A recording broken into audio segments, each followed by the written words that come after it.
I have been discussing during these Dharma talks the nature and method of Sri Ramana Maharshi's practice of self-inquiry, or Atma Vichara. In this fifth and final talk, I would like to draw our attention to a topic that I have yet to touch upon, perhaps one of the most significant topics in the teaching of Sri Ramana Maharshi, and that is silence, or Mauna.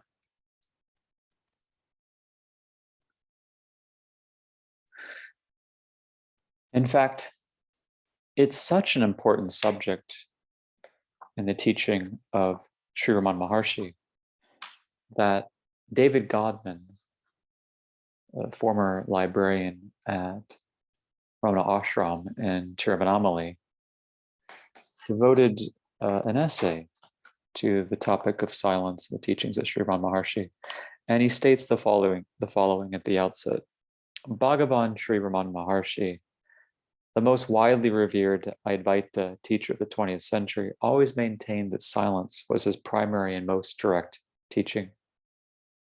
Abiding in and as the capital S self, as the unmoving substratum of manifestation, he emanated a silent radiance that quieted the minds of those who were drawn to him. This silent presence resolved the doubts and problems of those who came to see him, and on occasion even gave them a direct glimpse of the big S self.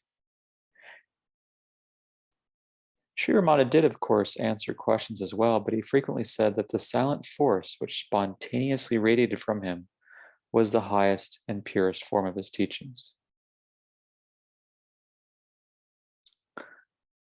Godman goes on to say that when Sri Ramana spoke on the subject of silence, he usually used the Sanskrit word mana. In using this term, he made it clear that he was not indicating a mere absence of sound. Rather, he was referring to the unmoving, silent, peaceful state of the big S self that is beyond and prior to the antonyms of noise and physical quietness. In a little while, I'd like to turn perhaps not quite so directly to the profound nature of silence in Ramana Maharshi, but perhaps to a particularly fruitful way in which he discusses the effortful quality of remaining in silence, or mana. This is at least true for many of us who are still on the path or on the way.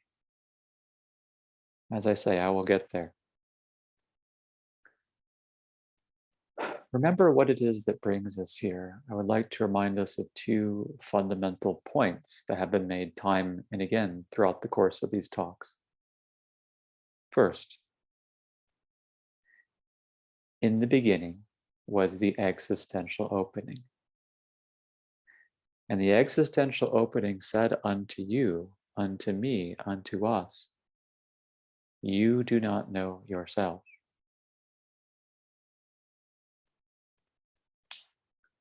And you must turn around and inquire into your very nature, into what you aren't, as well as into what you are, in order to receive the blessing of big S self-knowledge.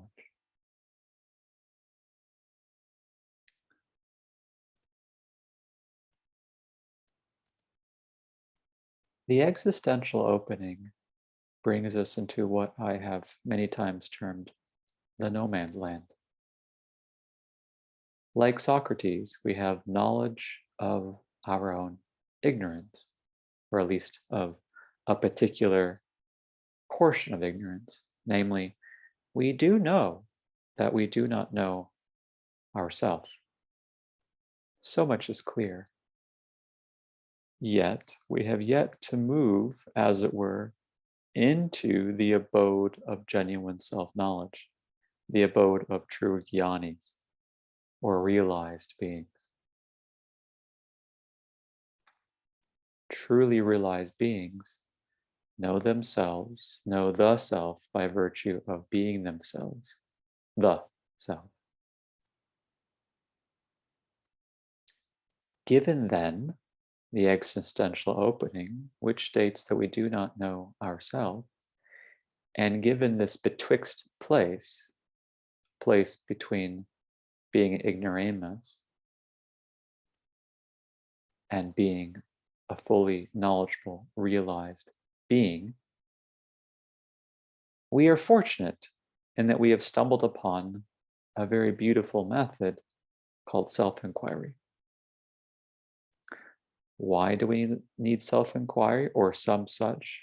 Because we are on the path of knowledge, and because it is the case, as is true as much in Socrates as it is in Ramana Maharshi, that when we do not know what is of fundamental importance,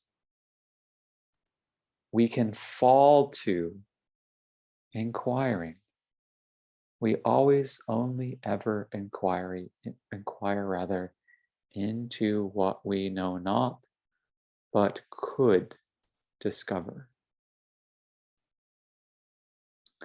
And it just so happens that self-inquiry, or Atma Vichara, extends the bounds of inquiry from the philosophical to the mystical.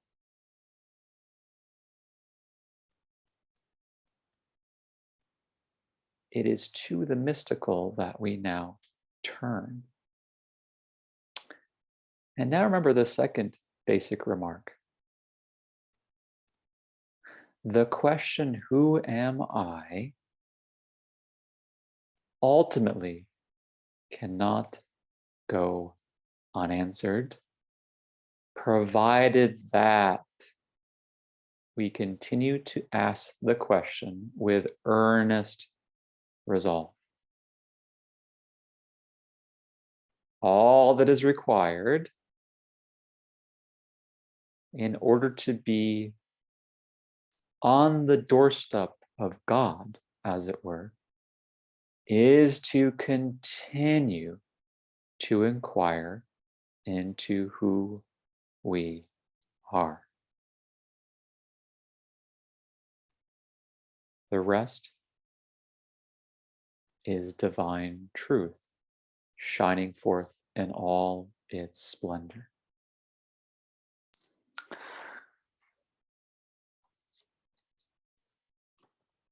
I'd like to draw our attention back then to Ramana Maharshi's account of self-inquiry as it is expounded upon in a very short early dialogue called, quite famously so, Who Am I?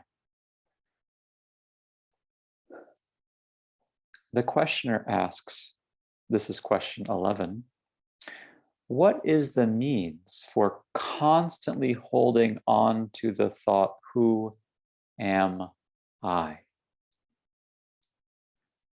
So he's basically asking, how can we be earnestly resolved when it comes to the practice of self-inquiry? And thus he is precisely where you and I are. Ramana Maharshi very skillfully, very clearly states the following. When other thoughts arise, one should not pursue them.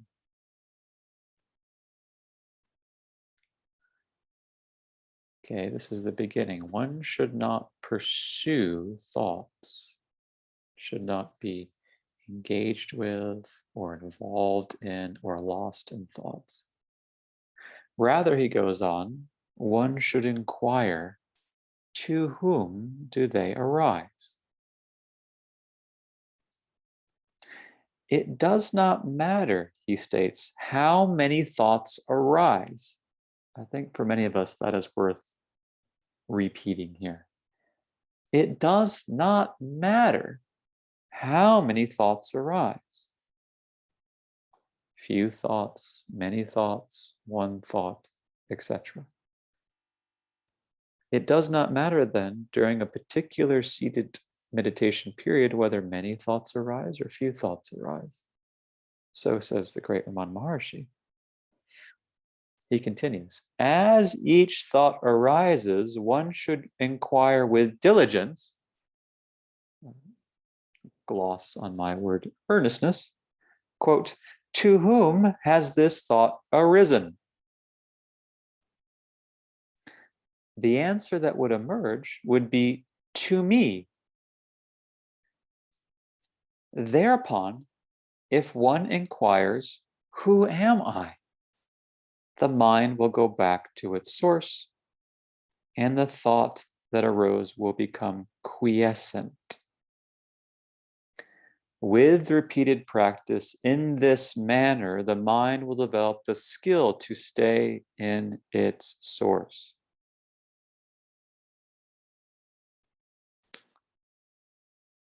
He says later on, when the mind stays in the big H heart, or the self, the I, which is the source of all thoughts, will go, and the self, which ever exists, will shine.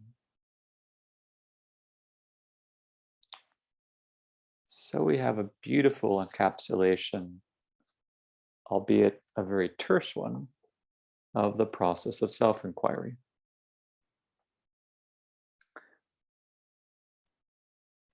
I would like to make some preliminary remarks upon the practice of self-inquiry, based on practice and based on this wonderful exposition from Ramana Maharshi. First, notice the process he is describing. It moves from multiplicity, or the manifold, to unicity. It moves, as we have seen so far, from many thoughts to one thought. And then there is the possibility of moving from one thought to the source of all thought, or non-thought itself. Notice in your practice that pattern: multiplicity and diversity of thoughts to unicity of an apparent ego self, which we'll discuss shortly. In the first talk, I spoke of one-pointedness, and in what follows, I will seek to make one-pointedness a tool that we use in the ongoing inquiry into who we are.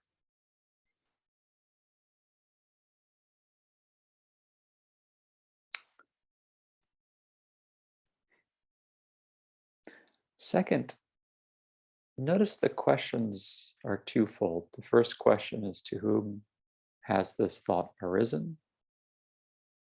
Or to whom is this thought arising? And the second thought or question is, who am I? In a sense, what Ramana Maharshi is giving us is a very condensed or compact two-part inquiry. The first part begins to take us on the inward-facing path, begins to turn us around from our outward-going tendencies, in as much as we tend to get wrapped up in the multiplicity and diversity of thoughts, to the way home, the inward journey home.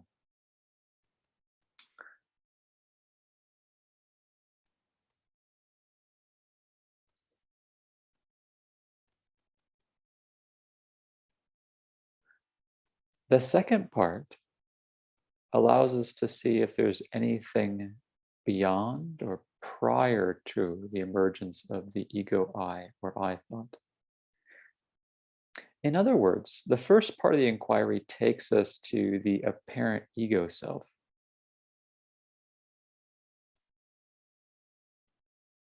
The second part of the inquiry takes us to the big S self.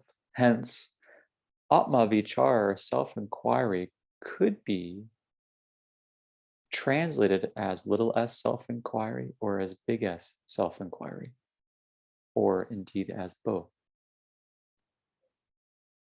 We first want to see through the illusion of an ego I, and in this sense, it bears resemblance to certain Zen koan cases.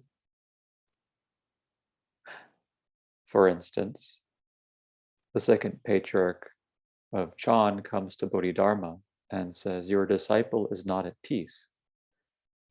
Bodhidharma replies, "Show me the one that is not at peace." The second patriarch goes off and practices for a while and comes back and says, quite famously, "I am finally unattainable." I, that is the ego I, that was apparently not at peace, is finally unattainable. And Bodhidharma says something like, "You have found your peace." So when we ask the question, the first part of the inquiry, self-inquiry, to whom has this thought arisen? We are simply moving from the plurality of thoughts to the ego I, on behalf of which thoughts are arising. Make this clear to yourself. See that you can begin simply through that beautiful question, to whom has this thought arisen, or to whom is this thought arising? You can make clear to yourself that you can investigate or study the ego I.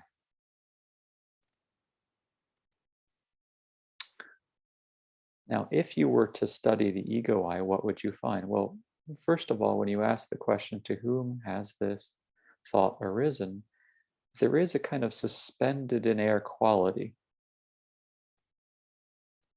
Initially, nothing can be seen or felt, perhaps.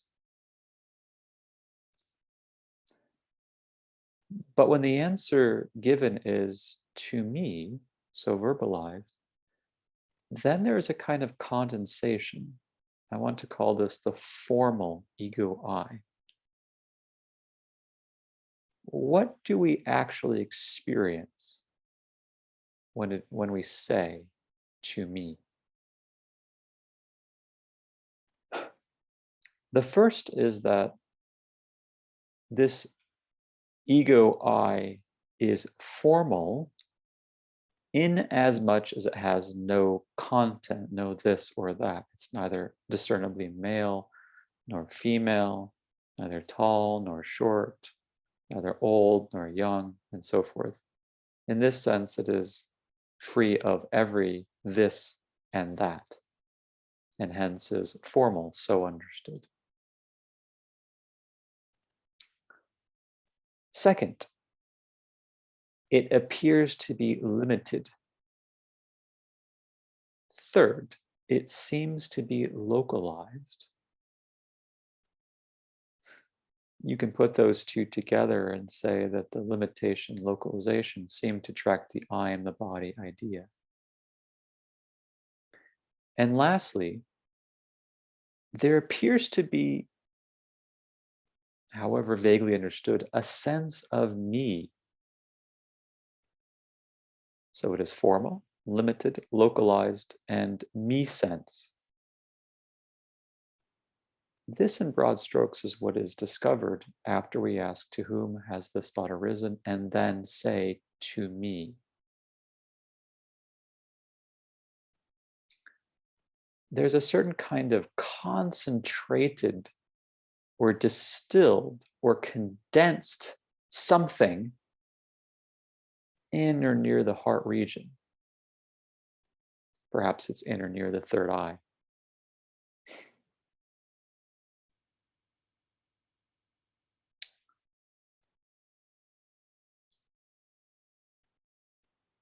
The inquiry goes, so we could, for example, emphasize this first part of the inquiry on certain days in our practice. We really could emphasize the study of or search for any true or real ego I. That condensed, congealed form, is that what I am? Is there really any here, here, or there?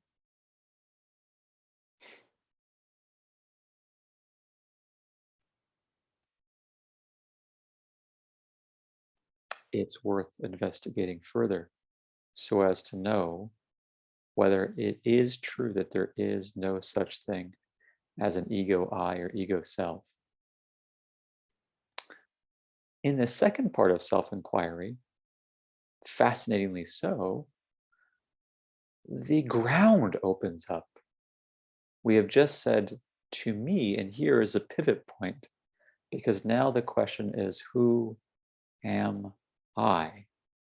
Who is the one who's just said to me? Who is this ego I really? And there are two ways of understanding this question, or two angles from which the question can be posed. Perhaps the one we wish to begin with would suggest that who am I should be understood as what is the real substance of this ego I.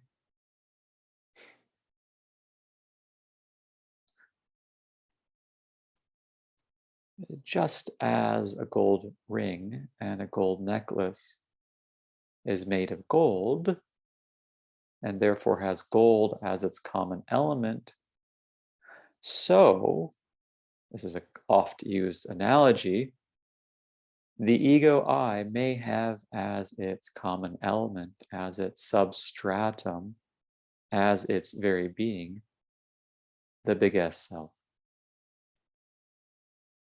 Who am I then means, what is this primary substance suffusing this very shadowy existence? And this is a very beautiful thing that Ramana Maharshi is offering us, because it is a bottom-up approach to non-duality. Here's a top-down example from the Chan literature. A young Joshu comes to his teacher and asks the question, what is Tao? What is the Tao? What is the way? What is Brahman self? And his teacher answers, ordinary mind is Tao. The first question is top down. What is all this really? And the answer is, pow, it's a punchline. The one asking this question right now is Tao, but that's a kind of top-down suffusion. Not so in self-inquiry as we move from bottom up. Remember, we've just answered to me. So there's this condensation of something, quote unquote, here, quote unquote. And that one, this ego I asks, who am I? And opens up. And the answer that will have to be seen in and through practice is the big S self is the groundless ground of this ego I. Not only that, it is utterly suffusing the ego I. It's as if the ego I were to explode or expand into all-pervasive everythingness. It's not a top-down suffusion, though that's a perfectly reasonable and wonderful teaching. It is a bottom-up blast-off, utter and complete explosion. A movement at once in all directions. That is the first sense then in which we can ask the question, who am I? The first angle from which it can be posed. And this one should be the primary one because it keeps us stuck right on this ego I, this alleged ego I. The second angle from which we can ask the question comes straight over Ramana Maharshi. He says it can also be understood, this question that is, as whence am I, or whence I?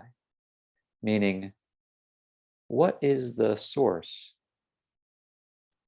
of this ego I? What source has given rise to this ego I in the first place? And this is consistent with this backward going home motion. We're first and for the longest time caught up in thoughts. Therefore, we ask the question, to whom is this thought arising? We take one step back, as it were, and find that the answer is a condensed somethingness, a to me-ness. But we don't stop there. Once the process has begun, it is only natural and fitting to keep asking until the backdrop, as it were, has been reached. So the question, the second sense of who am I is, what is the origin of the one speaking here? What is the origin or source of the one who has said to me? So this has a kind of pulling, without our going a single inch, as I've said, it kind of has this way of pulling, yanking, tugging, expanding the reach. In fact, what is the primary substance? I'd like to modify this claim, is a penetrating in-sight. Who am I? What is this primary substance? It's as if the concentration so strong that it is being penetrated by the big S self. Somewhat differently, what is the source of this ego I? What is the source of this I? What is the source of I? Is an expanding, backward going, all enveloping, magnificent, humble opening to it all. Therefore, on any given day, we can emphasize the first part of our study, our genuine study of the little s self. And therefore, we can ask, to whom has it arisen? To me. We can abide there one-pointedly and see whether there's anything that really answers to the question of whether there's an ego self or not.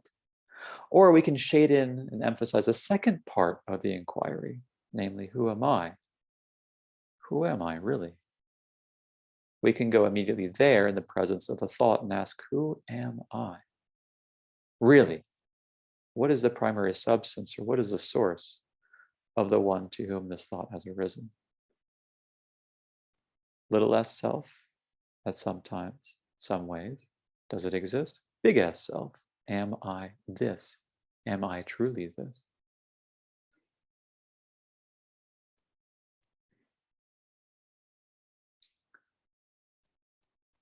We need one-pointedness to undertake this investigation. Our concentration must become increasingly stiff, strong, firm. Maybe stiff is the wrong word. Strong, firm, yet supple, so as to be able to investigate this first part, the alleged nature of the ego self, as well as the second part, the actual existence of the big S self. We have to, that is to say, hold our concentration as long as possible throughout. So one-pointedness is not just, as I've so far argued, the movement from the many to the one. It's the really holding on to this unicity at various parts of this two-part self-inquiry. Curiously, then, I can turn to silence, because though Ramana Maharshi speaks about silence in more developed ways as being abidance in and as the self, at some points, as in the case I'll read to you in a moment, he'll actually speak about silence in a very unique, curious, and very helpful way. The questioner asks, is the state of being still a state involving effort or effortlessness? This is a wonderful question. You would think perhaps what little you or a lot you know about Ramana Maharshi, that he'd say, it's a state with little effort. But he's meeting the inquirer, the questioner, right where he finds this questioner. Indeed, right where he finds us.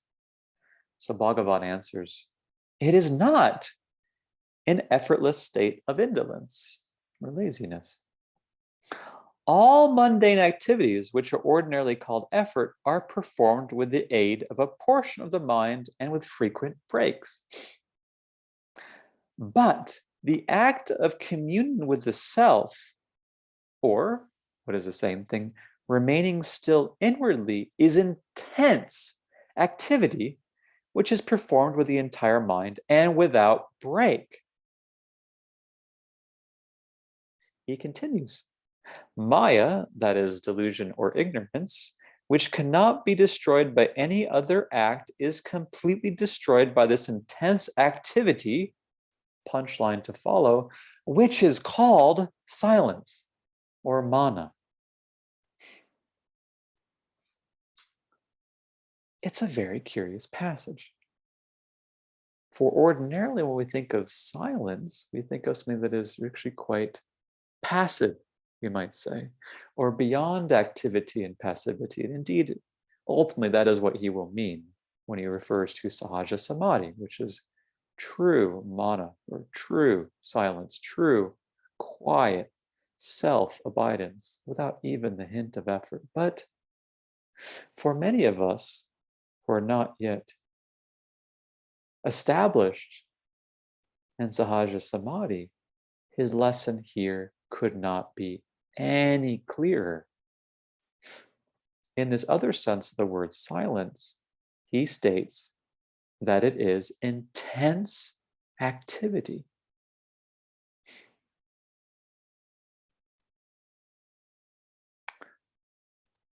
What does this mean then when it comes to our own spiritual practice?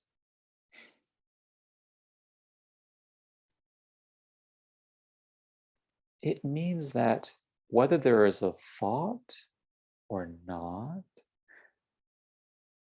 doesn't really matter. What matters is the quality of our energetic, intense activity, which is none other than silence. Throughout the process of self-inquiry, we become more and more watchful, more and more one-pointedly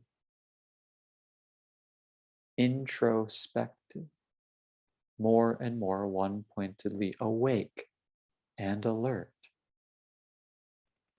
While sitting, while standing, while walking, we may ask, to whom does this thought or feeling or desire arise? We can feel the contractedness in its arising. We might say quietly, to me, and have a felt sense of that mistaken me-ness. And we can ask, who am I? With just as much earnest resolve or intense activity. Why? Because we want to know who or what we truly are. And this involves taking self-inquiry each time we do it with the utmost seriousness. And it involves taking self-inquiry every time, every single time, with the utmost resolve. Strange but clear to say, what I am now describing is silence or mana. I think you know what I mean. If you drop deeply enough into your own practice, you will discover exactly what Ramana Maharshi is pointing to. Earnest resolve at bottom is silence or mana.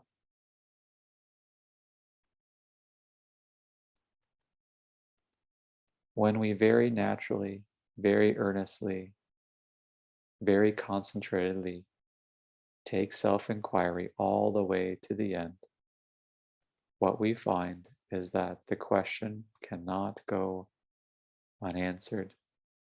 Instead, we find quite clearly that we are and always have been and always will be the answer.